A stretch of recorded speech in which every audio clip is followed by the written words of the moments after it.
This video contains news and analysis related to a recent terror attack in Kashmir.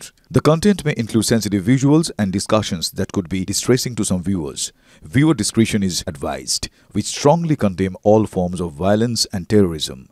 The purpose of the content is solely to inform and create awareness based on verified reports. MDH chana mosla এখন ছোলা হোক বা বরবটি দানা, সাদা চানা হোক বা কালো, সব রান্নাই হবে অসাধারণ। MDH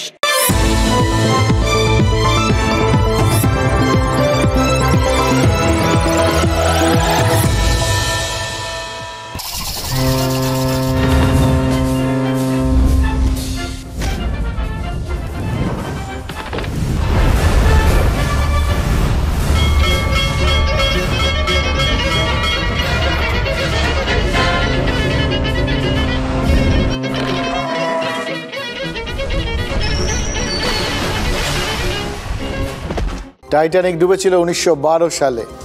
ব্রিটেনের সাউদাম্পটন থেকে আমেরিকার নিউ ইয়র্কে যাওয়ার পথে হিমশৈলে ধাক্কা খেয়েছিল, আর তারপরেই সল্লি সমাধি। আজও আটলান্টিকের তলায় টাইটানিকের ধ্বংসাবশেষ পড়ে আছে।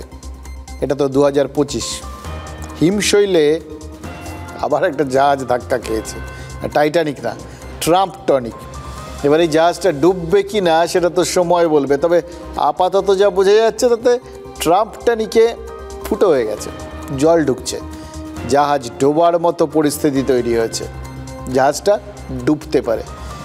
এবার জাহাজ ডুবতে পারে এটা বুঝলে সবার আগে জাহাজ থেকে জলে কারা ঝাঁপ মারে বলুন তো? আপনারা যারা এই না বললেই নয় রেগুলার দেখেন আপনারা জানেন, ইঁদুররা।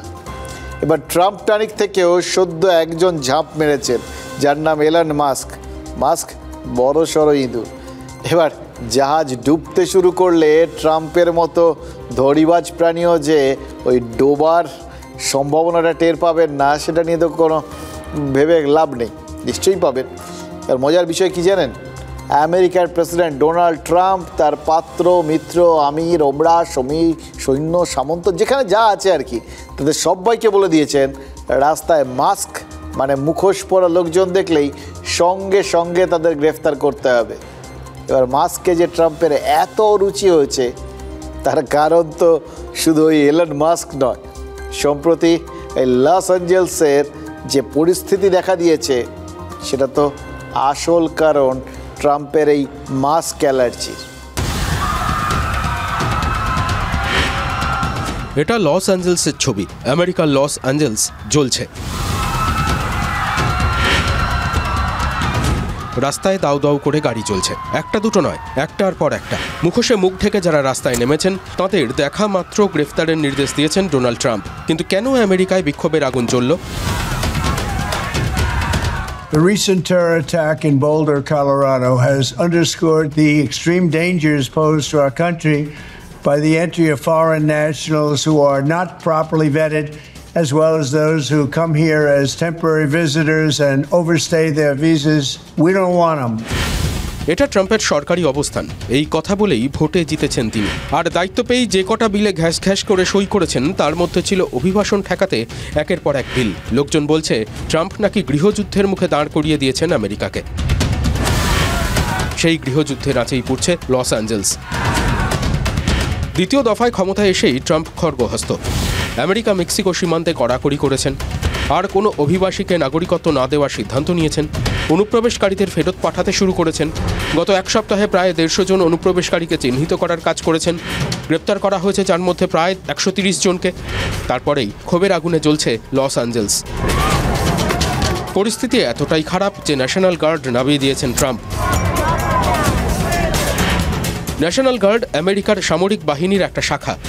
সেনাবাহিনী ও বিমান বাহিনীর জন্য রিজার্ভ ফোর্স। এর আগে 1965 সালে ন্যাশনাল গার্ড নেমেছিল আমেরিকায়। আলাবামায় পরিস্থিতি নিয়ন্ত্রণে ন্যাশনাল গার্ড নামে। 60 বছর পর আবার ন্যাশনাল গার্ড নামাতে হয়েছে আমেরিকায়। আর তাতে হিতে বিপরীত হয়েছে। মার্কিন পুলিশের বিরুদ্ধেও অতি সক্রিয়তার অভিযোগ উঠেছে। এমনকি লাইভ কভারেজ চলার সময় লস অ্যাঞ্জেলসের রাস্তায় অস্ট্রেলিয়ার এক রিপোর্টারের পায়ে রাবার বুলেট লেগেছে। অভিযোগ, তাল কানার মতো যখন তখন গুলি চালাচ্ছে মার্কিন পুলিশ। কি বুঝলেন? সোজা কথায় আমেরিকায় অনুপ্রবেশকারীদের ঢুকে পড়া আটকাতে গিয়ে আর আমেরিকার থেকে এই অনুপ্রবেশকারীদের চিহ্নিত করে তাড়াতে গিয়ে ডোনাল্ড ট্রাম্প নিজের দেশেই ভিলেন হয়ে গেছেন। একে কি বলে জানেন তো? যেমন কর্ম তেমন ফল। এমনিতে আমেরিকানদের নাক ভীষণ লম্বা, এত লম্বা এরা ওই আমেরিকায় বসে বিশ্বের যে কোনো প্রান্তে যে কোনো ব্যাপারে নাক গলাতে চায়। এই নাক গলানো ব্যাপারটা না এদের একদম সহজত একটা ব্যাপার হয়ে গেছে।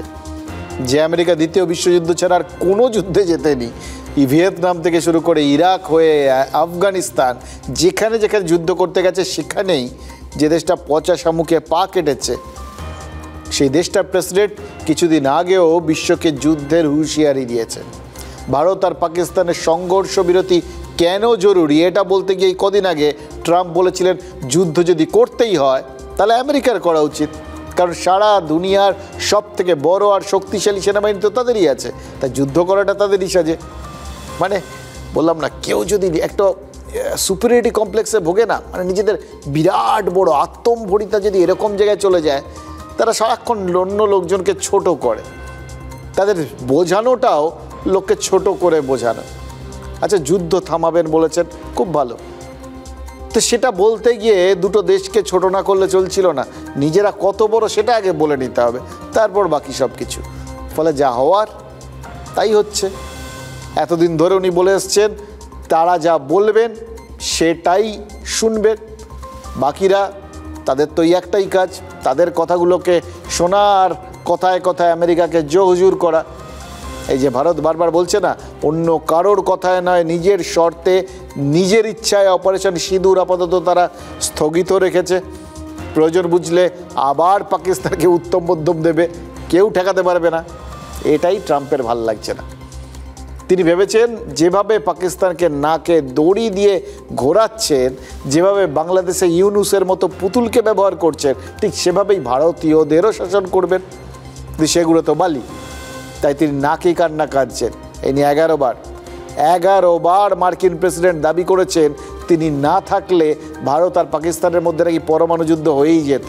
আর ট্রাম্প যেটা বলছেন না সেটা হলো ভারত পাকিস্তানের মাটিতে আমেরিকার পরমাণু অস্ত্র ভাণ্ডারের দোরগোড়ায় মিসাইল মেরে দিয়েছিল কি দেয়নি। পাকিস্তানের ওই কিরানা পাহাড়ে যেখানে পারমাণবিক অস্ত্রের ভাণ্ডার আছে বলে শোনা গেছে, সেখানে ভারত আঘাত হেনেছিল কি হানেনি, তার আগেই আমেরিকা আসলে যুদ্ধবিরতি করে চেঁচামেচি শুরু করে দিয়েছে।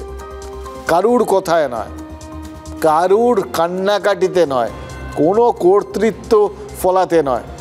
আমেরিকা যে যুদ্ধবিরতি করেছে, এই যে ট্রাম্প আগ বাড়িয়ে যুদ্ধবিরতি ঘোষণা করেছেন, তার কারণ তো ওটা, আঘাতটা তো তাদের পায়ে গিয়ে লেগেছিল।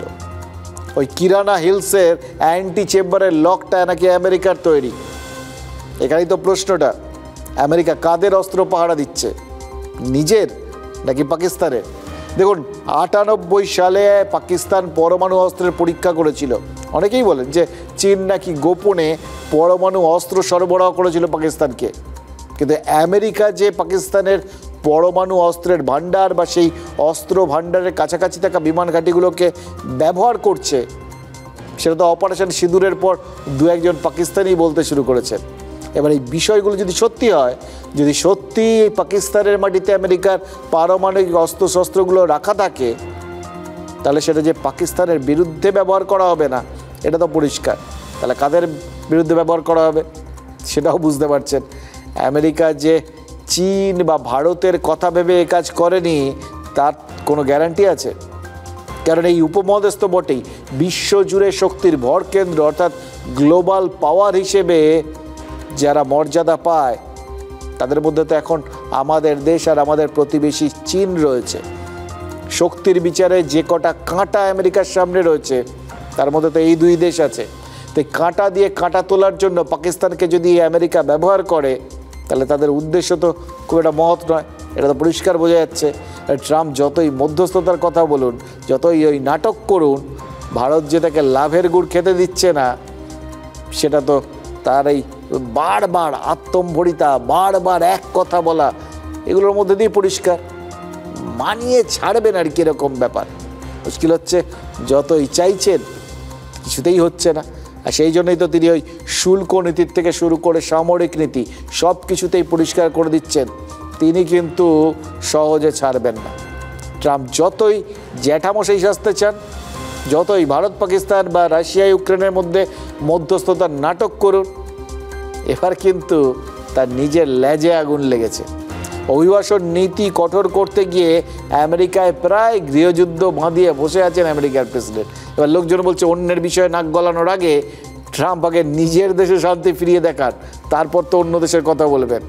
ঘর পোড়া গরু হয়ে তাকে সিঁদুর মানে অপারেশন সিঁদুরের দিকে তাকাতে হবে না। তিনি বলছেন যে গ্রিনল্যান্ড, পানামা, আলাস্কা মার্কিন যুক্তরাষ্ট্র কিনে নেবে, গাজাকে স্পেশাল ইকোনমিক জোন করেন এবং গাজার যে প্যালেস্তাইনবাসীরা রয়েছে যারা না মানে যে দুর্বিষহ অবস্থায় তারা বসবাস করছে তাদেরকে নানা জায়গায় আরব দেশে পাঠিয়ে দেবে। এগুলো কি সত্যিই বাস্তবে করা সম্ভব? তিনি একটা কিছু প্রমাণ করার চেষ্টা করছেন যে তিনি এই ধরনের মানে তিনি লার্জার লাইফ একটা best 47 president of United states, এইরকম মানে এই একটা লার্জার লাইফ ইমেজ, এবং তিনি তার যে এই প্রেসিডেন্সিটা এইটা ইতিহাস প্রত্যেকটা স্তরে মনে রাখবে, হয়তো মনেই রাখবে, কিন্তু সেটা ভালো কারণে মনে রাখবে কি মন্দ কারণে মনে রাখবে সেটা কিন্তু সময়ই বলবে। দেখুন, এটা তো বিশ্লেষণ, কিন্তু যে কাণ্ডগুলো ট্রাম্প করছেন তারপর আমাদের খুশি হওয়া উচিত যে এসছিল আমাদের এখানে মোড়লি করতে, এখন নিজের দেশে আগুন লেগে গেছে, আগে সেটা সামলা, তারপর তো আমাদের কথা বলবি। কিন্তু এইভাবে ওদের দেশে আগুন জ্বলতে দেখে আমরা যে প্রাণ খুলে হাসবো সেটা তো হচ্ছে না। মানে ট্রাম্পের দুর্দশা দেখে হাসি পাচ্ছে, কিন্তু হাসতে পারছি না, কারণ ট্রাম্প যে আগুনের ওপর বসে আছেন সেই একই আগুনের আঁচ তো আমাদের গায়েও লাগছে। ট্রাম্প যে বাঘের পিঠে চড়েছেন সেই একই বাঘ আমাদের দিকে তাকিয়েও তো হালুম হুলুম করছে।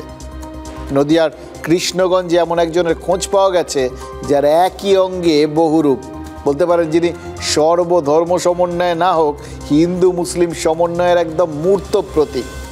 কৃষ্ণগঞ্জে যিনি সাগর বিশ্বাস, বাংলাদেশে তিনি কাজল শেখ। বুঝলেন না? দেখুন, একটু বুঝিয়ে বলি। হ্যাঁ দেখো, কৃষ্ণগঞ্জে সাগর বিশ্বাস, কৃষ্ণ কালো, বাংলাদেশে কাজল শেখ, সেও কাজল, মানে সব মিলেমিশে একাকার। যাই হোক, বাংলাদেশি কাজল শেখ সোজা বাংলায় অনুপ্রবেশকারী, এদেশে অবৈধভাবে রয়েছেন এবং ভারতীয় সাজার সুবিধের জন্য নিজের নাম, ধর্ম পরিচয় সব কিছু বদলে ফেলেছেন। ওপারের কাজল শেখ এপারে এসে খাতায় কলমে হয়ে গেছেন সাগর বিশ্বাস। কেন কেন কেন না সবাই জানেন। আর কিছু না হোক, সিএতে গিয়ে যদি কোথাও কিছু আটকায়, সন্দেহ হয়, কেউ কোনো প্রশ্ন তোলে, তাহলে সিএতে তিনি নিজে অন্তত আবেদন করতে পারবেন। নিশ্চয়ই তার পাকাপোক্ত বন্দোবস্ত করে রেখেছেন, কিন্তু তার আগে লোকের মনে যাতে সন্দেহ না হয় সেজন্য নিজের স্ত্রীকে শাঁখা সিঁদুরও পরাচ্ছেন। কিন্তু ছুটা সিঁদুর তো, তাই তেমন জোর নেই, সিঁদুরের কারসাজি ধরা পড়ে গেছে। TV9 বাংলার সামনে ওই বাংলাদেশি কাজল সব সত্যি স্বীকার করে ফেলেছেন। বলেছেন যে দালাল তাকে ভারতে ঢুকিয়েছে, সেই দালালের বুদ্ধিতেই নাকি ধর্ম পরিচয় গোপন করেছেন এবং নামটাও পাল্টেছে। আপনার ভোটার কার্ড বা আধার কার্ড তৈরি হয়েছে? ৫,০০০ টাকা নিচে আধার কার্ড হয়েছে, ভোটের ছবি এখনো হয়নি। আপনার বাংলাদেশে কি নাম ছিল? কাজল শেখ। আর এই পশ্চিমবঙ্গে এসে কি নাম করেছেন? সাগর বিশ্বাস। কেন? এই হিন্দু রাষ্ট্র এখানে, সেই জন্য আমরা ভোটে নাম তুলতে পারছি না। এই হিন্দু নাম দিলে নামটা উঠাতে পারবে, সেই জন্য। এইখানেই কয়টা গুরুত্বপূর্ণ প্রশ্ন চলে আসছে। এক, এই রকম দালাল তো একটা নেই, যে বা যারা ওপারের বাঙালিকে এপারের বাঙালি সাজাচ্ছে, সোজা কথায় এত অল্প পয়সায় আমাদের দেশটাকে বিক্রি করে দিচ্ছে, তাদের তো চিহ্নিত করা দরকার। বাংলাদেশিদের অবৈধভাবে সীমান্ত পার করানোটা বহু মানুষের তো পেশা হয়ে দাঁড়িয়েছে। তারা এই কাজল শেখের মতো আরও কোনো মুসলিমকে যে হিন্দু সাজায়নি বা দলে দলে মুসলিমকে যে হিন্দু সাজায়নি তারও তো কোনো গ্যারান্টি নেই। এবং দুই, সিএ কার্যকরের কথা বলে কেন্দ্রীয় সরকার প্রতিবেশী দেশের হিন্দু শরণার্থীদের নাগরিকত্ব দেওয়ার কথা ঘোষণা করেছেন। সেই সুযোগ নেবে বলে এই বাংলাদেশি মুসলিম যে হিন্দু শরণার্থী সাজেনি তারও তো কোনো গ্যারান্টি নেই, কারণ বাংলাদেশ তো দিনকে দিন সংখ্যালঘু হিন্দুদের বসবাসের অযোগ্য হয়ে উঠছে। দেখুন, যারা এদেশে এসে ওই এখানকার Aadhaar card, passport, voter card, PAN card, birth certificate সব কিছু বানিয়ে নিচ্ছে, তারা ওদেশ থেকে আসার আগে নিজেদের হিন্দু নামের 2-4টে কাগজপত্র বানিয়ে নিয়ে আসবে না? এটা খুব একটা কঠিন কি তাদের কাছে? এটা তো একটা পরিকল্পিত চক্রান্ত, এটা একটা সুনির্দিষ্ট একটা সংগঠিত ঘটনা। দেখুন, ওপারে হিন্দুদের ওপর অত্যাচার হচ্ছে, তাদের ঘর বাড়ি মান সম্মান লুট হচ্ছে, আর সীমান্তের এপারে এসে বাংলাদেশি হিন্দু সেজে সিম্প্যাথি বা সহানুভূতি করানোর চেষ্টা হচ্ছে। দেখুন, এদের সবাই যে ছাপোষা বাংলাদেশি তার তো কোনো মানে নেই। কোনো মৌলবাদী বা জঙ্গিও তো হিন্দু সেজে এদেশে ঢুকে পড়তে পারে, কারণ ভাষা থেকে পোশাক, খাবারের অভ্যেস সব তো এপার ওপার সব জায়গায় এক। এবং সেই সুযোগ কাজে লাগানোটা বাংলাদেশি অনুপ্রবেশকারীদের কাছে যে জল ভাত, সেটা একবার নয়, বারবার প্রমাণ হচ্ছে। ধরুন, দক্ষিণ 24 পরগনার কাকদ্বীপের এক পঞ্চায়েত প্রধানের কথা। রামকৃষ্ণ পঞ্চায়েতের প্রধান তৃণমূলের দীপ্তি দাস যে আসলে বাংলাদেশি, সেই অভিযোগ তো তৃণমূলেরই একটা অংশ করছে। প্রতাপাদিত্য নগরের পঞ্চায়েতের সদস্য তৃণমূল কর্মী বিপ্লব দাস বলছেন, বাংলাদেশি দীপ্তিকে ভারতীয় সাজিয়ে দেশের ভোটার তালিকায় তার নাম ঢুকিয়ে দিয়েছেন আর কেউ নন, তৃণমূল ছাত্র পরিষদের সুন্দরবন সাংগঠনিক জেলার সভাপতি দেবাশিস দাস। এবার বিপ্লব নামক ওই তৃণমূল কর্মী এবং পঞ্চায়েতের মেম্বার বলছেন, শুধু দেবাশিসের স্ত্রী দীপ্তি নন, দেবাশিসের মা বাবাও নাকি আসলে বাংলাদেশি। মানে বুঝতে পারছেন কিভাবে আমাদের তলায় তলায় একটা আস্ত বাংলাদেশি নেটওয়ার্ক তৈরি হয়ে গেছে। এবার কোন দিন হয়তো দেখা যাবে আসল ভারতীয় নেটওয়ার্কটাকেই এই বাংলাদেশি নেটওয়ার্ক সম্পূর্ণভাবে রিপ্লেস করে দিয়েছে। যে দেবাশিস দাস বলছে ছাত্র যুবর যে নেতা, তার বাবা মা কিন্তু প্রপার বাংলাদেশি, তার স্ত্রীও কিন্তু বাংলাদেশি, সেও কিন্তু একজন পদাধিকার, একটা অঞ্চলের প্রধান। আমরা কোনোভাবেই মুখ করতে চাই না, কারণ আমরা দলের ঊর্ধ্বে যেতে চাই না। আমার জন্ম এখানে, আমার বাবার জন্ম এখানে, আমার মায়ের জন্ম এখানে, আমার স্ত্রীর জন্ম এখানে, আমার স্ত্রীর মায়ের জন্ম মেদিনীপুরে, তার গ্রামের বাড়ি আছে, তার বাবার জন্ম এখানে। কোথা থেকে কে বাংলাদেশি খুঁজে বের করছে? ওরা চিহ্নিতকরণ করছে বাংলাদেশি কে। আমাদের বিধায়ক সাহেব তো কেস করেছেন, সেরকম ভাবে আমার নামে একটা কেস করতে বলুন কাউকে। দেখুন, একটা কথা পরিষ্কার করে দিতে চাই, তৃণমূল ছাত্র পরিষদের নেতা দেবাশিসের বিরুদ্ধে যে অভিযোগ উঠেছে, তার পরিবারের একাধিক সদস্য বাংলাদেশি বলে যে অভিযোগ উঠেছে, তা সত্যি হতে পারে, মিথ্যেও হতে পারে, কিন্তু কখনোই অগ্রাহ্য করার মতো বিষয় নয়। কারণ তো দুটো। এক, এর আগে মালদার রশিদাবাদ গ্রাম পঞ্চায়েতের প্রধান, প্রাক্তন প্রধান লাভলি খাতুন যে বাংলাদেশি, সেটা তো একইভাবে প্রমাণ হয়ে গেছে। সেক্ষেত্রেও তো একই রকমভাবে তৃণমূলেরই একজন এই প্রধানের বিরুদ্ধে অভিযোগ এনেছিলেন, মানে লাভলি বাংলাদেশি। এটা প্রমাণ হওয়ার পরেই তো তাকে প্রধানের পদ থেকে সরিয়েছে তৃণমূল। অন্যদিকে নদিয়ার বেথুয়াডহরিতে বিজেপির পঞ্চায়েত প্রধানের স্বামী বাংলাদেশি বলে অভিযোগ উঠেছে। হাইকোর্ট সেই অভিযোগের ভিত্তিতে বেথুয়াডহরির ওই বিজেপি গ্রাম পঞ্চায়েত প্রধানকে 1 মাস প্রশাসনিক কাজকর্ম না করতে বলেছে। অর্থাৎ রাজনৈতিক প্রভাব প্রতিপত্তি থাকলে অনুপ্রবেশকারীদের যে ভারতের নাগরিক করে তোলার একটা চেষ্টা হতেই পারে, সেটা এই দুটো ঘটনা থেকেই তো আমরা বুঝতে পারছি। এবং 2, এই কাকদ্বীপের টিএমসিপি নেতা দেবাশিসের সঙ্গে যে অনুপ্রবেশকারীদের মাখো সম্পর্ক, সেটা তার স্ত্রী বাংলাদেশি না হলেও অস্বীকার করা তো যাচ্ছে না। 2022 সালে বনগাঁ সীমান্তে গ্রেফতার হয় নিউটন দাস নামে এক বাংলাদেশি। তার কাছে আধার কার্ড, প্যান কার্ড এবং ভোটার কার্ড উদ্ধার হয়। 3 মাস জেল খেটে ছাড়া পাওয়ার পর যে নিউটনকে বাংলাদেশে পুশব্যাক করার কথা ছিল, সেই নিউটন কোন পুষে কে জানে কাকদ্বীপে পৌঁছে যায়। যাওয়ার কথা ছিল বাংলাদেশ, পৌঁছে যায় কাকদ্বীপ, এবং সেখানে এই দেবাশিসের মতো রাজনৈতিক নেতাদের সাথে ঘনিষ্ঠতা তৈরি করে। সেই বিষয়ে তো অভিযোগটা তুলেছে তৃণমূলেরই একটা অংশ। বলা হচ্ছে, গত বছর জুলাই আগস্ট মাসে বাংলাদেশে যে হাসিনা বিরোধী আন্দোলন হয়েছিল, সেই কোটা বিরোধী আন্দোলনে সক্রিয় ভূমিকা গ্রহণের আগে এই কাকদ্বীপে দেবাশিসের মতো শাসক নেতাদের ছত্রছায়াতেই মৌরসি পাট্টা তৈরি করেছিল এই বাংলাদেশি নিউটন। এমনকি নিউটনের সঙ্গে দেবাশিস রেস্তোরাঁর ব্যবসাও শুরু করেছিল বলে অভিযোগ উঠেছে। দেবাশিস এই অভিযোগ কেউ মিথ্যে বলছেন, কিন্তু তাকে ঘিরে রাজনীতিতে অনুপ্রবেশ এবং ভোট ব্যাংকের সমীকরণ সেটা তো প্রাসঙ্গিকতা পেয়ে গেছে। দেখুন, শাসক দল তৃণমূলকে অনুপ্রবেশে মদত দেওয়ার অভিযোগে বিজেপি আক্রমণ করছে তো অনেক দিন হলো।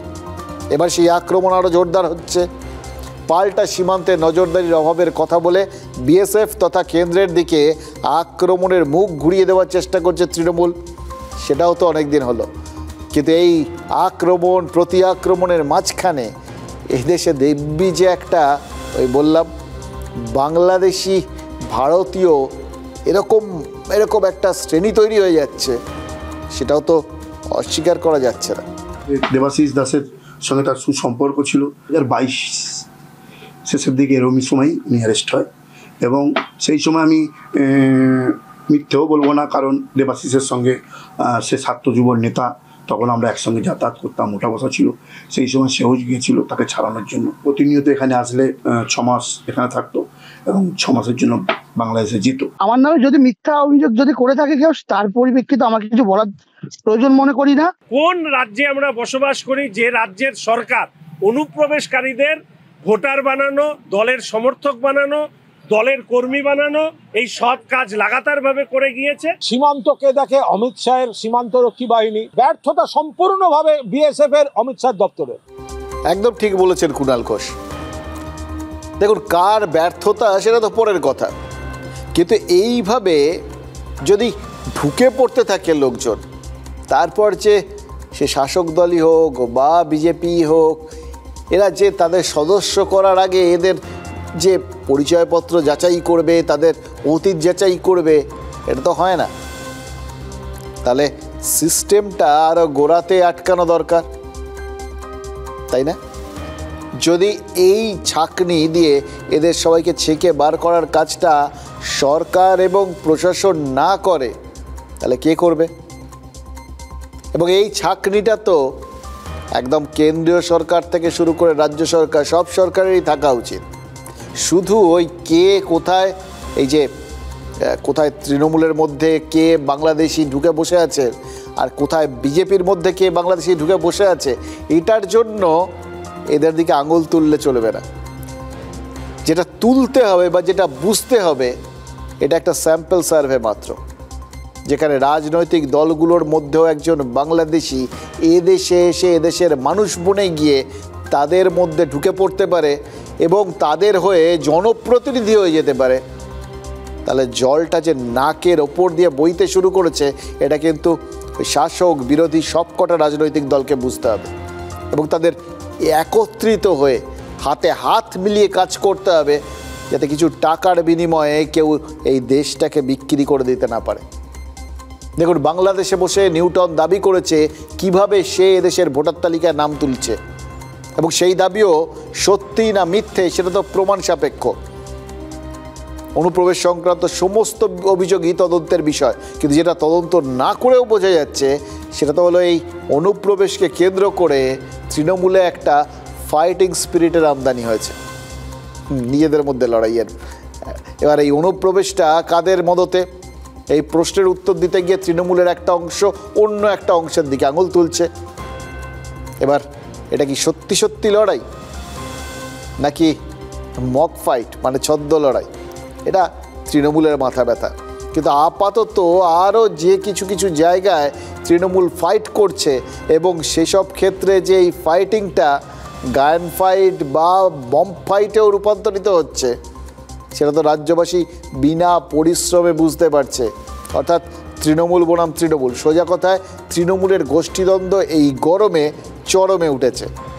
এবার সেটা উপযুক্ত প্রতিপক্ষ নেই বলে হচ্ছে, বিরোধীরা যথেষ্ট শক্তিশালী নয় বলে হচ্ছে, নাকি তৃণমূল প্রতিপক্ষের ওপর অস্ত্রভাণ্ডার প্রয়োগ করার আগে নিজেদের ওপরেই নিজেরা টেস্ট করে দেখছে, সেটা বলতে পারবো না।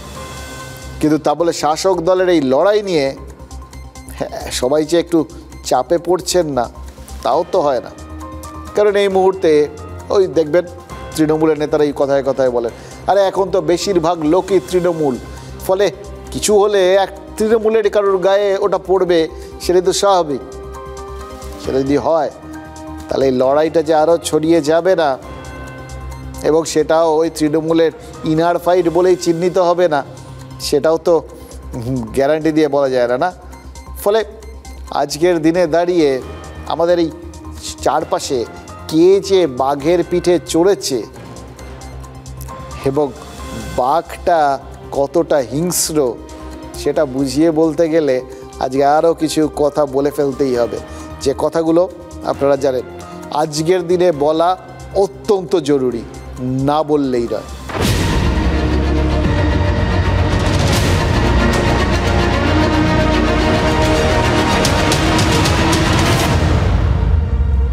দেখুন, ব্রিটিশ পিরিয়ডের একটা গল্প বলতে ইচ্ছে করছে আপনাদের আজ।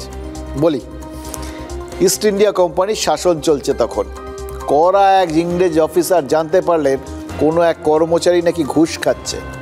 গোপনে তদন্ত শুরু হলো। সরকারি অফিসে এক কাঁদি কলাসহ হাতে নাতে ধরা পড়লেন এক কর্মচারী। অফিসার তো অবাক। জিজ্ঞেস করায় কর্মীর উত্তর ছিল, কি করব স্যার, পেটে খিদে, তাই একটু কলা চেয়ে নিয়েছিলাম। বিস্মিত ওই ইংরেজ অফিসার শাস্তি ফাস্তি আর দেননি, উল্টে মজা করে বলেছিলেন, এটা ঘুষ? তাহলে তো ঘুষ খাওয়া স্বাস্থ্যকর। ইংরেজ চলে গেছে, কিন্তু কথাটা বোধহয় অনেকেই ভুলতে পারেনি, জানেন তো।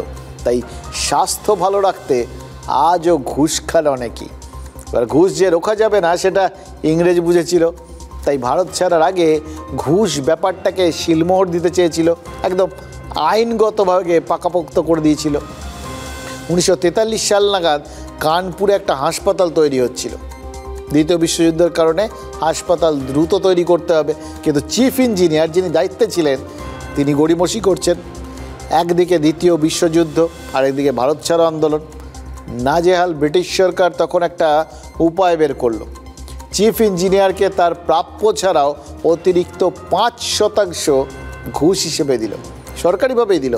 তবে সরকারি খাতায় সেটা ঘুষ না লিখে লেখা হলো কমিশন।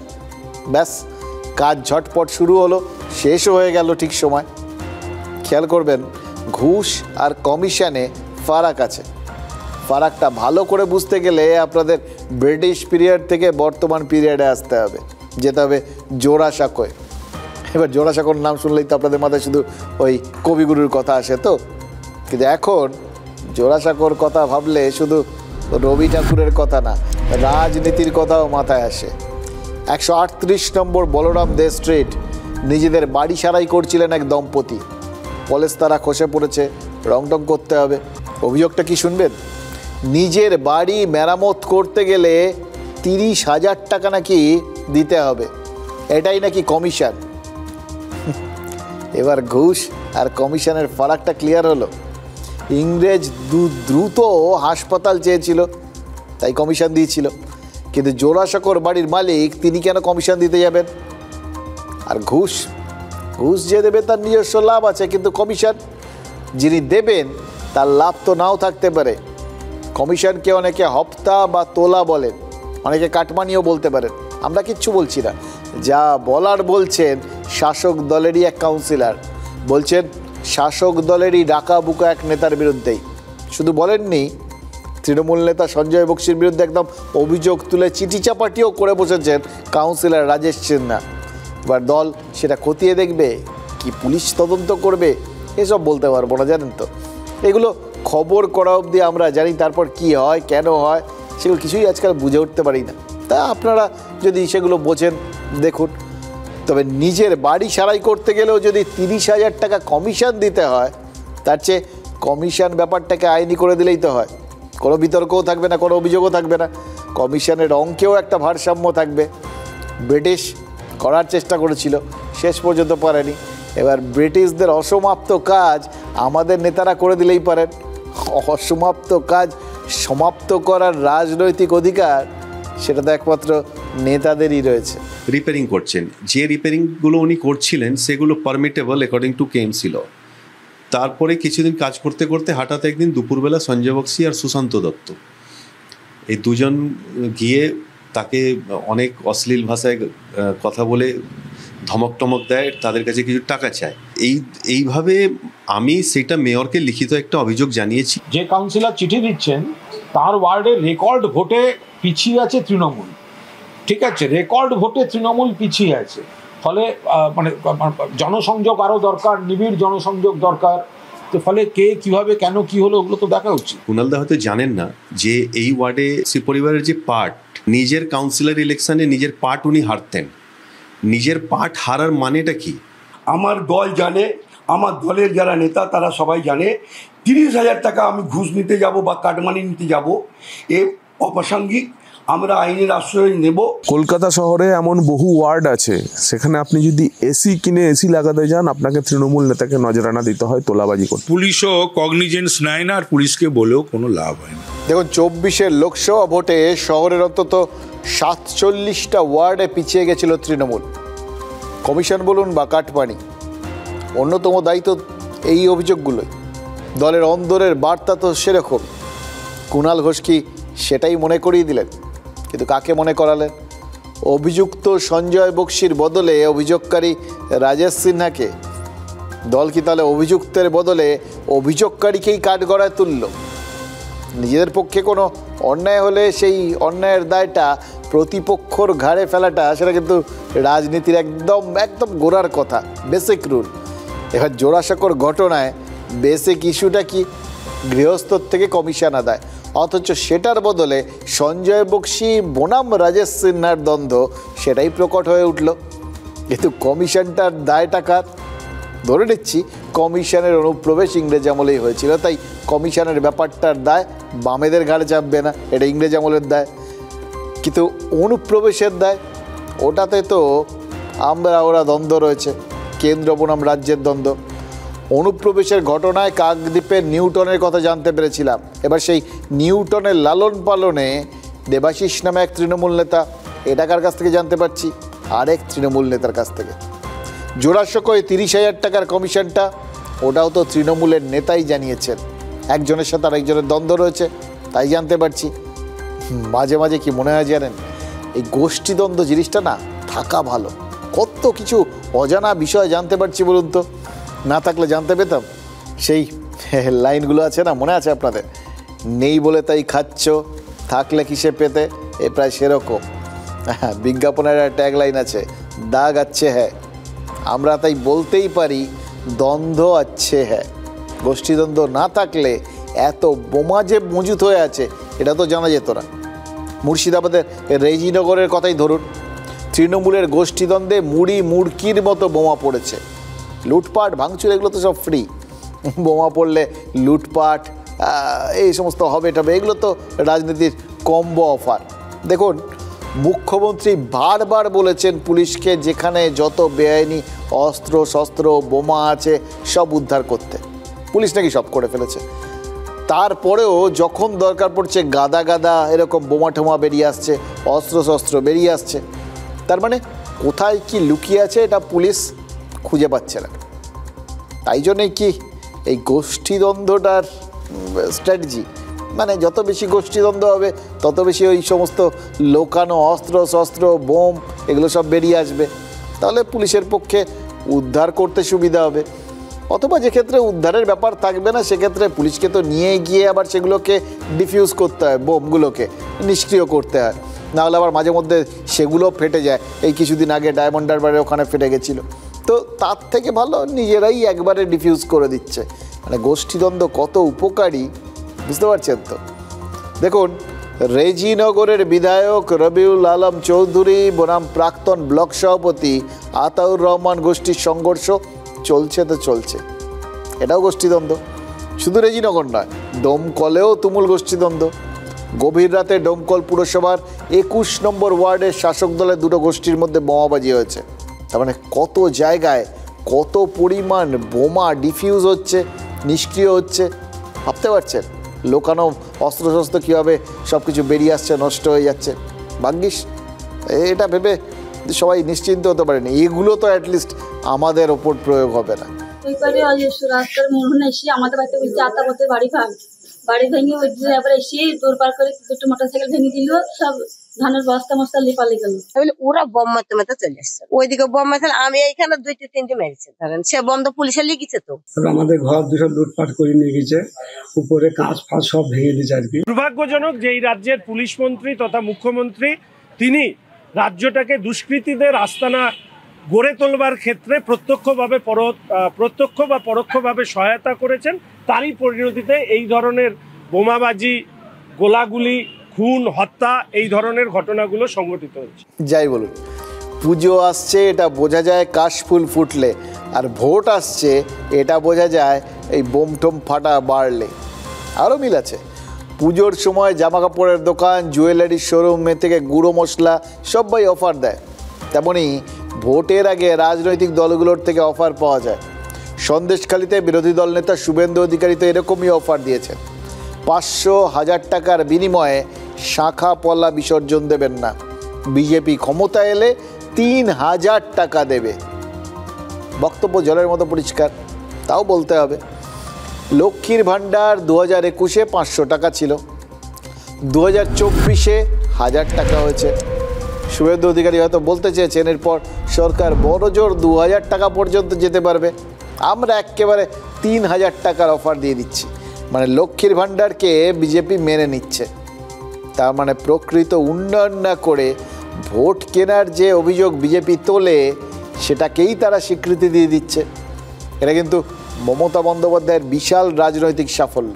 ওই দীঘায় জগন্নাথ মন্দিরকে যদি বিজেপির হিন্দুত্বের রাজনীতির সাফল্য বলে ধরা হয়, তাহলে বিজেপির অন্নপূর্ণা ভাণ্ডারের প্রতিশ্রুতি নিশ্চয়ই লক্ষ্মীর ভাণ্ডারের সাফল্য। এটা নিয়ে কোনো আলাদা করে দ্বিমত থাকার কোনো জায়গা নেই। দেখুন, শুভেন্দু অধিকারী আর সুকান্ত মজুমদার এই প্রতিশ্রুতিটা এর আগেই অনেকবার দিয়ে বসে আছেন, তাতে নতুনত্ব কিছু নেই। নতুনত্ব হলো শুভেন্দু অধিকারী বললেন ওই টাকায় শাঁখা সিঁদুর বিসর্জন না দিতে। কি বোঝাতে চাইলেন? শাঁখা সিঁদুর হিন্দু নারীর সোহাগের প্রতীক, মানে স্বামীর আয়ুর প্রতীক। শুভেন্দু কি বিসর্জনের কথা বলতে চেয়েছেন? সেটা কি বিসর্জন? হিন্দুত্ব নাকি পতিত্ব? দেখুন, প্রশ্নগুলো তুলতে আজকাল আর সত্যি ভাল লাগে না, কারণ এই ধর্মের রাজনীতি এমন একটা বিষয় না যে জিনিসটা আলটিমেটলি কারুর ভালো করে না, এবং এই এমন একটা ইস্যু যেটার সঙ্গে মানুষ অদ্ভুতভাবে মানসিকভাবে সংযুক্ত হয়ে যায়, এবং তার ফলে সবার মধ্যে একটা অদ্ভুত ধরনের উগ্রতা তৈরি হয়, যে উগ্রতায় চাপা পড়ে যায় আমাদের আসল সমস্যাগুলো। লোকে এই ধর্ম নিয়ে মেতে থাকে, পেটে ভাত নেই, চাকরি নেই, শিক্ষা নেই, টিচার নেই, কিছু নেই, শিল্প নেই, কে মানবে, কে ভাববে? রাস্তাঘাট, নর্দমা, মানে বেসিক আমাদের যেগুলো দরকার, মেডিসিন সব আছে, আছে প্রচুর দুর্নীতি আছে, এই সব কটা ক্ষেত্র আছে দুর্নীতির জন্য। যদি সেগুলো নিয়ে ভাববে, এটা কি লোকে ভাবছে ধর্ম? বিরাট রাজনৈতিক নেতারা সবাই তাদের লাগিয়ে দিয়েছে মানুষজনকে, সমস্ত একমুখী চিন্তাভাবনা বয়ে চলে যাচ্ছে। মাঝখান থেকে রাজনৈতিক নেতারা কিন্তু নিশ্চিন্ত, আসল জায়গাগুলো তাদের কেউ চেপে ধরারই নেই। কিন্তু রাজনৈতিক নেতারা যদি প্রকাশ্যে এই ধরনের মন্তব্য করতে পারেন, তাহলে তো একটা প্রশ্ন তোলার দায়িত্ব আমাদের থেকে যায় না? এটা হিন্দুদের অস্তিত্ব রক্ষার বিষয় তো শুধু নয়। শুভেন্দু অধিকারী তো আরও গভীরে আঘাত করতে চেয়েছেন, সেটা কি বুঝে সুঝেই করছেন?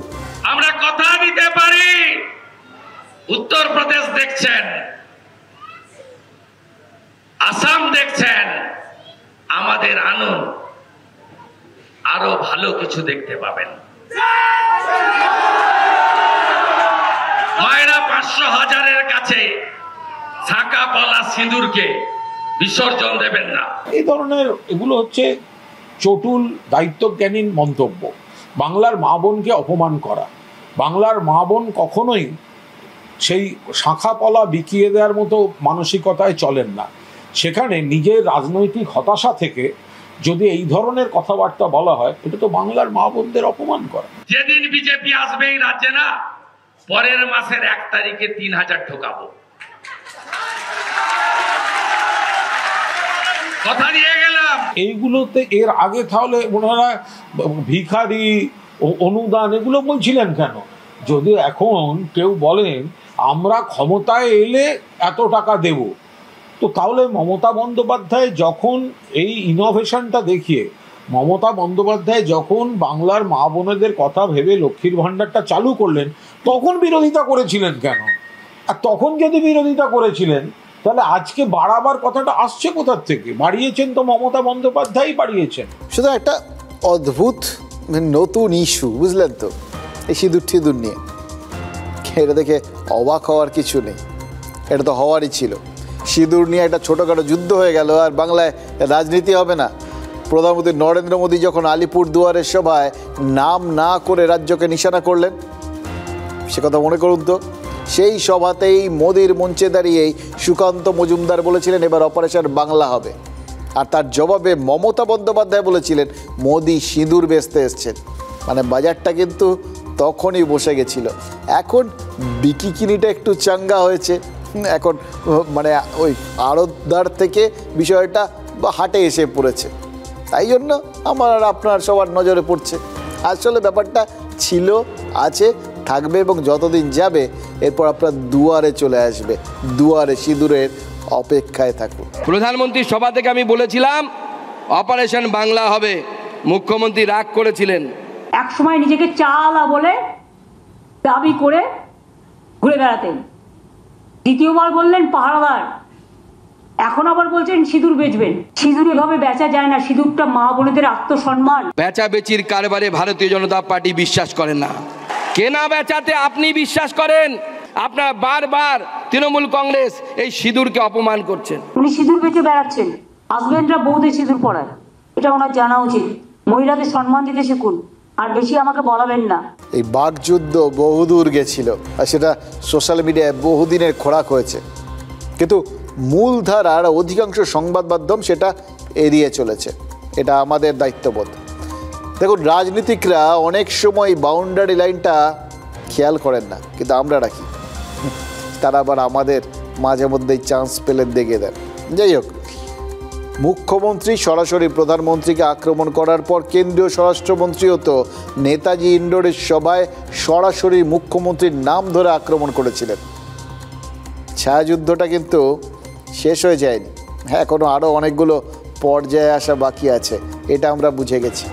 ওই ভোট আস্তে আস্তে আরও অনেকগুলো এপিসোড আমরা দেখে ফেলবো। আর জাতীয় রাজনীতিতে তৃণমূলের এই সিঁদুর বেচার কয়েনেজটা যেহেতু কংগ্রেস ধার করে নিয়েছে, তাই জাতীয় স্তরেও এই সিঁদুরের লড়াই আমরা আরও অনেক দেখব।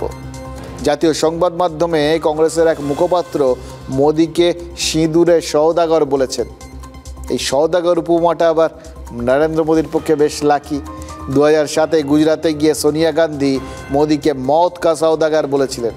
বিজেপি এখনও গুজরাতে হারেনি তারপর, আর মোদিও ধাপে ধাপে সিঁড়ি চড়ে প্রধানমন্ত্রী হয়ে গেছেন। বর্তমানে সিঁদুরের বেশাতি তো দুটো রাজনৈতিক দলই করছে, নিজের নিজের মতো করে করছে। দুটো কেন, মানে রাজনৈতিকভাবে সর্বভারতীয় স্তরে দুটো ধরলেও লোকালি, আঞ্চলিকভাবে, রিজিওনালি অনেক দল করছে। বাংলার বাজারে বিজেপি কীভাবে সিঁদুর বিক্রি করছে সেটা তো দেখলেন।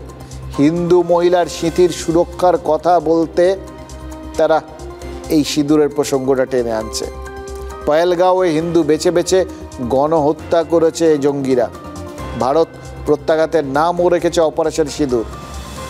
এবার বিজেপি বলছে পহেলগাঁও গণহত্যার বাংলায় ওয়াকফ ওই বিল, সংশোধনী বিল বিরোধী যে আগ্রাসন, সে দুটো এক। পহেলগাঁওয়ে নিহত বাঙালি পর্যটক বিতান অধিকারী স্ত্রীর পাশে বাংলার বিজেপি নেতারা দাঁড়িয়েছেন। তেমনি জাফরাবাদে নিহত দুই বাবা ছেলেকেও বিজেপি হিন্দু বিরোধী আগ্রাসনের শিকার হিসেবেই দেখতে চাইছে। তাই বিধানসভায় আজ পহেলগাঁও গণহত্যায় নিহতদের স্মরণে যখন শোক প্রস্তাব নেওয়া হয়েছে, তখন বিজেপি আম্বেদকরের মূর্তির নিচে আলাদা করে ওই জাফরাবাদে বাবা ছেলের জন্য শোক প্রস্তাব পাঠ করেছে। অর্থাৎ সোজা বাংলায় ধর্মীয় মেরুকরণটা উস্কে দেওয়ার জন্য সমস্ত রাজনৈতিক দলই কিন্তু বাজারে নেমে পড়েছেন, এবং সেই বাজারে পণ্য সব কিছু, সিঁদুর থেকে ধর্ম, আপনি আমি সবাই। পিতা পুত্র শ্রী হরগোবিন্দ দাস এবং শ্রী চন্দন দাসকে কুপিয়ে হত্যা করা হয় এবং সেই সময়কালে পুলিশ যেভাবে কোনো রূপ আবেদনের সাড়া না দিয়ে অপরাধী জিহাদিদেরকে উৎসাহিত করেছেন তা অত্যন্ত দুঃখজনক। দেখুন, তৃণমূল তো সিঁদুরের রাজনীতির থেকে নিজেদের দূরে রাখেনি। সিঁদুরের মানেটা তাদের কাছে আলাদা। তৃণমূলের ব্যাখ্যায় সিঁদুর মানে নারীর সম্মান। শুভেন্দু অধিকারী কাল বাংলার সধবাদের ওই শাখা সিঁদুরের দিব্যি দেওয়ার পরেই তো কুণাল ঘোষ প্রতিক্রিয়া দিয়েছিলেন, কিন্তু তারপরেও আজ তৃণমূল আলাদা করে 3 মহিলা নেত্রীকে এগিয়ে দিয়ে সাংবাদিক সম্মেলন করিয়েছেন। সাংসদ কাকলি ঘোষ দস্তিদার, রাজ্যের মন্ত্রী শশী পাজা আর উত্তর 24 পরগনার তৃণমূল নেত্রী স্বপ্না বসু। এই সাংবাদিক বৈঠকে নারীর সম্মানের প্রসঙ্গটাই তুলেছে তৃণমূল এবং অভিযোগ করেছে শাখা সিঁদুরের দোহাই দেওয়া বিজেপি বাংলার মেয়েদের সম্মান রক্ষা করেনি। এবার এই গোটা বিষয়টার মধ্যে আরেকটা জিনিসও কিন্তু খুব লক্ষ্য করার, জানেন তো, যে জিনিসটার শুরু কিন্তু কেন্দ্রীয় সরকার মানে বিজেপির সরকারই করেছে, এটাও মানতে হবে। সে মনে আছে আপনাদের, অপারেশন সিঁদুরের পর ব্রিফ করার জন্য প্রথম এসে বসেছিলেন যে দুজনেই তো মহিলা, বমিকা সিং আর সোফিয়া কুরেশি।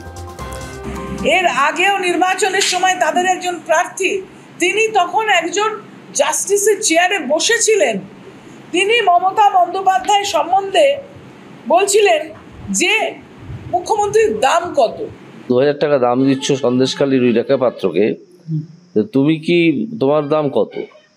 তুমি কি 8-10 লাখ টাকায় বিক্রি হও, যেরকম ভাবে ওখানে চাকরি বিক্রি করেছিলে?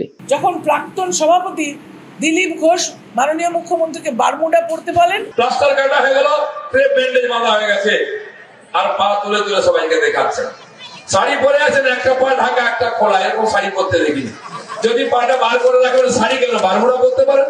বা তাদের কেন্দ্রীয় মন্ত্রী গিরিরাজ সিং তিনি বলেন যে জশন মানা রহি হ্যায়, ঠুমকা লাগা রহি হ্যায়, ये उचित नहीं है। মমতা বন্দ্যোপাধ্যায়ের সম্বন্ধে जश्न मना रही हैं, ठुमके लगा रही हैं, ये उचित नहीं। लेकिन ये तो उनका ये कहना है कि ये तो फिल्म जो है फेटर्निटी का को लेकर के एक फेस्टिवल है, वहां पर मुख्यमंत्री पहुंची हुई है। तो फेस्टिवल में ठुमके लगाना कौन जो? এটাকে ইংরেজিতে বলে মিসোজিনি এবং এটা দণ্ডনীয় অপরাধ। দেখুন, সিঁদুর খেলাটা বাঙালির সহজাত। তৃণমূল যে বিজেপিকে ফাঁকা মাঠ ছাড়বে না সে তো বলাই বাহুল্য। সুমন কাঞ্জিলালের কথা মনে আছে, খাতায় কলমে যিনি বিজেপির বিধায়ক, কিন্তু তৃণমূলের ওখানে তার মন প্রাণ সব কিছু চলে গেছে। তৃণমূলের ঝান্ডা ধরেননি, কিন্তু নীল সাদা উত্তরীয় পড়েছেন। তিনি পরিবেশ আদালতের দ্বারস্থ হয়েছেন। আলিপুরদুয়ারে প্রধানমন্ত্রী সবার জন্য প্যারেড গ্রাউন্ড নষ্ট হয়েছে বলে অভিযোগ করেছেন।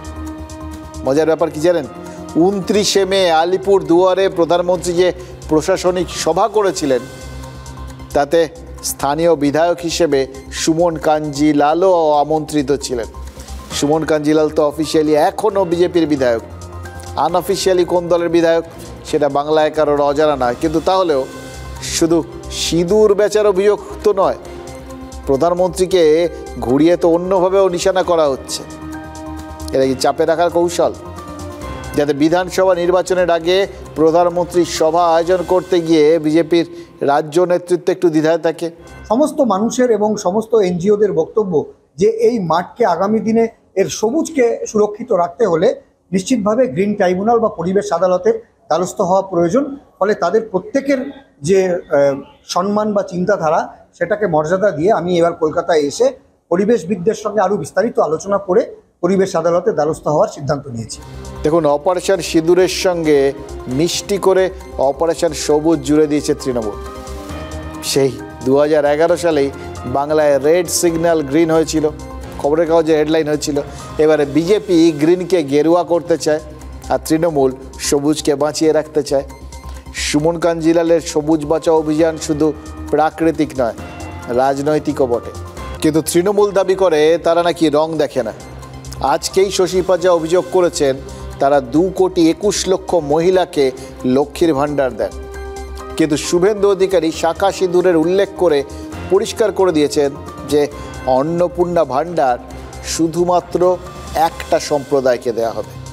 আর শুভেন্দু বাবু, আপনি গতকালকে আপনার বক্তব্যে সিঁদুর এবং চুড়ি মহিলাদের বললেন 500,000 টাকাতে নিজেদেরকে সম্মানটা নিয়োজিত না করতে। তাহলে কি আপনি প্রকল্পটাও বেঁধে দিচ্ছেন যে কোন সম্প্রদায় কাকে দেবেন? আপনারা প্রকল্পটাও বেঁধে দেবেন যে উপভোক্তা কে কে হবে ওই মহিলারা? কিছু শ্রেণী মহিলাদেরই আপনি দেবেন? এই হচ্ছে তাদের চিন্তন, এই হচ্ছে ভাবনা। আমাদের সম্মানীয় বিরোধী দলনেতা একবারও বলেননি যে শুধু হিন্দু মহিলাদের দেওয়া হবে। আপনারা জিনিসটাকে কঙ্কট করবেন না। তৃণমূল তো করেই, আপনারা করবেন না। এদেরকে 1000 টাকার জন্য তৃণমূলকে ভোট দেবেন না, সেটাই বলতে চেয়েছেন। আমাদের সরকার হলে 3000 টাকা অন্নপূর্ণার ভান্ডার দেওয়া হবে। হিন্দু হোক, মুসলমান হোক, শিখ হোক, খ্রিস্টান হোক, সমস্ত মাতৃশক্তি পাবেন। ভাবলেন কি করে যে শুধু 3000 টাকা শুধু হিন্দু মহিলাদের দেওয়া হবে? আজকে ধর্মের রাজনীতি টিএমসি করে, মুখ্যমন্ত্রী মমতা বন্দ্যোপাধ্যায় করে, সুতরাং তারা ওটাই বুঝবেন। তাদের কাছে ওই হিন্দু মুসলিম ওটাই হয়, আমাদের কাছে সেটা নয়। কর্নেল সোফিয়া কুরেশি মুসলিম, উইং কমান্ডার বমিকা সিং শেখ। এবার তাদের দুজনকে যখন কেন্দ্রীয় সরকার অপারেশন সিঁদুরের মুখ করতে পারে, তাহলে অন্নপূর্ণা ভাণ্ডারে শাখা সিঁদুরের বাজবিচার নিশ্চয়ই হবে না। করদাতাদের টাকায় অনুদান নিয়ে এটা করাও যায় না। তবে বিধানসভা নির্বাচনে তৃণমূল এটাই প্রচার করবে। তারা লাইন ধরে নিয়েছে।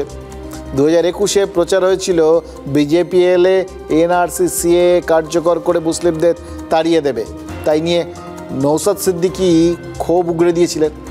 এবার প্রচার হবে বিজেপি এলে মুসলিমদের নাম ওই লক্ষ্মীর ভাণ্ডার থেকে বাদ দিয়ে দেবে। তৃণমূল লাইন ধরে নিয়েছে। আরও একটা লাইন ধরেছে, যেটার কথা আপনাদের আগে বলছিলাম, যে ওইখানে ওই বমিকা সিং আর সোফিয়া কুরেশিকে বসিয়ে বা ভারতের মহিলাদের সিঁদুরের যে অপমান, অর্থাৎ ভারতীয় মহিলাদের অপমানের যে জবাব অপারেশন সিঁদুরের মাধ্যমে দেওয়া হচ্ছে, সেটা বোঝাতে দুই মহিলাকে বসিয়ে দেওয়া হয়েছিল। তৃণমূলও দেখুন, তারা কিন্তু 3 মহিলা নেত্রীকে একসঙ্গে বসিয়ে দিয়ে তাদের নেত্রীর অসম্মান বা এখানকার মহিলাদের অসম্মানের প্রসঙ্গটা তুলে ধরছে। লাইনটা সবাই কিন্তু অনেক ভেবে চিনতে, এবং পেটেন্ট নেই তো রাজনীতিতে, একটা লাইন যদি হিট করে যায় সেটাতেই কিন্তু সবাই সেটার কপি করে নেন। এটা কিন্তু মানতে হবে। ঠিক যেরকম লক্ষ্মীর ভাণ্ডার অন্নপূর্ণার ভাণ্ডারে কপি হয়ে গেছে যে বললে কারোর কিচ্ছু বলার নেই। তবে আরেকটা লাইনও নতুন আসছে, জানেন তো? শুভেন্দু অধিকারী পুলিশ লাইন ধরতে চান। অনুব্রত মণ্ডলের ফোন কাণ্ডকে তিনি হাতিয়ার করেছেন। বোলপুরে আজ নারী সম্মান যাত্রা করেছে বিজেপি। এবার শুভেন্দু অধিকারী সেখানে পুলিশকে প্রতিবাদী হতে বলেছেন। পুলিশের মধ্যে প্রতিবাদ চাই। আপনারা যাতে প্রতিবাদ করতে না পারেন, তার জন্য মমতা ব্যানার্জি ক্ষমতায় এসে পুলিশ অ্যাসোসিয়েশন আর নন গেজেটেড তুলে দিয়েছে। তাই পুলিশের প্রতিবাদের সুযোগ নেই। তাই আগামী 26-এ পোস্টাল ব্যালটে আর ইভিএম এ বদলা নেওয়া। দেখুন, লাল রং বামেদের ছিল, সেটা সিঁদুর অভিযান করে বিজেপি নিজেদের ভাড়ারে তুলে নিয়েছে। এবার সেটা যখন তারা এত নির্দ্বিধায় করতে পেরেছে এবং এত সাফল্যের সঙ্গে করতে পেরেছে, তখন এই তৃণমূল সরকারের পুলিশকেও যে তারা নিজেদের ভাড়ারে ঢুকিয়ে নিতে চাইবে, তাতে খুব একটা আশ্চর্য হওয়ার কিছু আছে। দেখুন, কেন্দ্রীয় স্বরাষ্ট্রমন্ত্রী অমিত শাহ মাদুরাইয়ে গিয়ে ঘোষণা করে দিয়েছেন যে 2026-এ তামিলনাড়ু আর পশ্চিমবঙ্গে বিজেপি ক্ষমতায় আসবে। এবার এই তার এটাকে যেভাবেই বলুন, আহ্বান বলুন বা ঘোষণা বলুন, এটা তো 21-এর আগেও শোনা গেছিল। এবার ঠিক ওই বললাম না, ঠিক যেভাবে সওদাগর কথাটা নরেন্দ্র মোদীর জন্য একটা বেশ পয়মন্ত, এটা কেউ ভাবতে পারেন, সেরকম এই ক্ষমতায় আসার ঘোষণাটা এটা এখানে তৃণমূলের জন্য আবার পয়মন্ত হয়ে যাবে না তো? 2026 में दिल्ली में सरकार बनी, 26 में तमिलनाडु की बारी है। 2026 में तमिलनाडु और बंगाल में भारतीय जनता पार्टी और एनडीए की सरकार बनने जा रही है। এবার 26-এ ভারতীয় জনতা পার্টির সরকার তৈরি হবে পশ্চিমবঙ্গে। অমিত শাহজি ওনার দিবা স্বপ্ন দেখছেন, তামিলনাড়ুতে দাঁড়িয়ে বলছেন বাংলায় 2026, তো 21 সালেও তো বলেছিলেন আব কি বার 200 পার, 77 হোঁচট কমতে কমতে কমতে কমতে কমতে এখন 60 ফাটে গিয়ে দাঁড়িয়েছে। বিধানসভা নির্বাচন আস্তে আস্তে ওটা 30-40 হয়ে যাবে। 2018 সালে এক সর্বভারতীয় চ্যানেলে সাক্ষাৎকার দিতে গিয়ে অমিত শাহ বলেছিলেন বাংলায় বিজেপি 22টা আসন পাবে, বিজেপি 18টা পেয়েছিল। 2021-এ বিজেপি বলেছিল 200 পার, তৃণমূল পেয়েছে 200 পার। 2024-এ বলেছিল 19-এর তুলনায় একটা হলেও বেশি আসন পাবো, 6টা কম আসন পেয়েছে। এবার 2026-এ বিজেপি ক্ষমতা আসার কথা বলছে। শুভেন্দু অধিকারী কখনো বলছেন 150 আসন, কখনো বলছেন 180 আসন। আসন না, আসন সংখ্যা না, জানেন তো, ওটা বিষয়টা যেন শব্দের জাগলাড়ি, একটা চরম কনফিউশন, বিভ্রান্তি। এবার বিভ্রান্তিটা আরও গুলিয়ে গেছে তামিলনাড়ুতেও জেতার কথা বলায়, কারণ তামিলনাড়ুতে বিজেপি শত চেষ্টাতেও সাংগঠনিক পরিকাঠামো তৈরি করতে পারেনি। তাহলে তামিলনাড়ু নিয়ে অমিত শাহের বক্তব্যের যে সিরিয়াসনেস, বাংলাতেও কি সেই একই সিরিয়াসনেস, একই মুডে কি দুটোই বলেছেন, সেটা বললে কিন্তু এখানকার বঙ্গ বিজেপির নেতারা দুবার ভাবতে পারেন। আর বাংলার মানুষও তখন সেটা কিভাবে নেবেন সেটাও কিন্তু, কারণ বাংলার মানুষ কিন্তু রাজনৈতিকভাবে খুব সচেতন, তারা জানেন তামিলনাড়ুতে কী সিন। যাই হোক, তৃণমূল সম্পর্কে মানুষের আশা আকাঙ্ক্ষা 2011 যা ছিল 2025-এ নিশ্চিতভাবেই তা নেই, কিন্তু সেটা কি নির্বাচনে হারার পর্যাপ্ত কারণ, সেটা তো বিশ্লেষণ করার দরকার। তবেই না ওই আগলিবার এই সমস্ত বলবেন টলবেন আর কি। দেখুন, বাংলার রাজনৈতিক পরম্পরা কিন্তু একটা কথা বলে, জানেন তো, এখানে কোনো সরকার জনপ্রিয়তা হারালেই ভোটে হারে না, ভোটটা সব মিলিয়ে একটা অন্য রকমের অঙ্ক।